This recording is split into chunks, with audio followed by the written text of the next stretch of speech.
Bismillahirrahmanirrahim. Assalamualaikum warahmatullahi wabarakatuh. Kembali lagi dengan saya Rizal Arifin.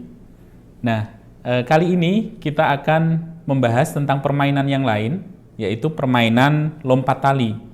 Nah, permainan ini sangat populer di kalangan anak-anak Indonesia.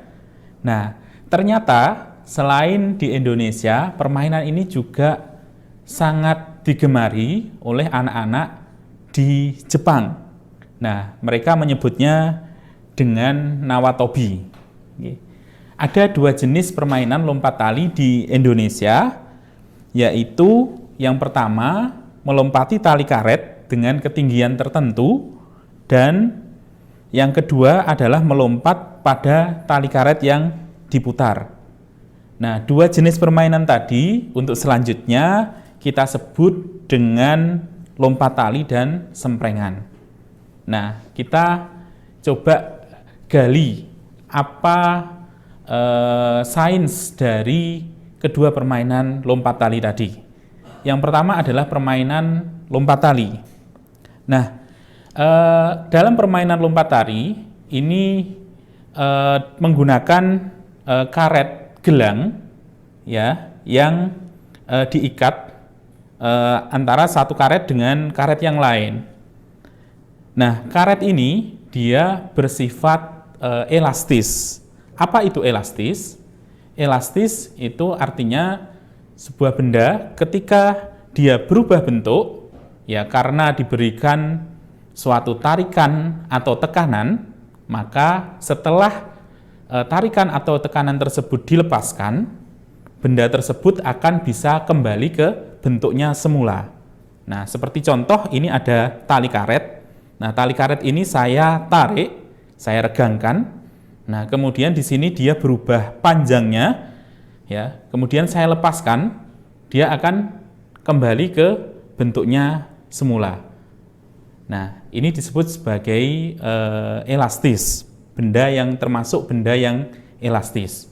Nah, ketika tali karet ini diregangkan, ya, kemudian dilepaskan secara tiba-tiba, nah, ya tali karet ini akan bergerak, ya.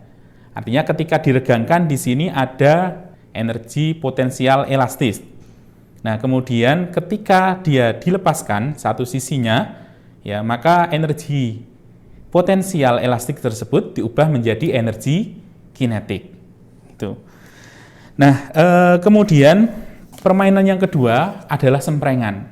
Nah, di dalam permainan semprengan tersebut, nah pemain itu ada yang melompat, ya, menghindari tali karet yang diputar oleh dua orang pemegang tali karet. Ketika pemain tersebut melompat, maka di situ dibutuhkan energi, ya, untuk melompat.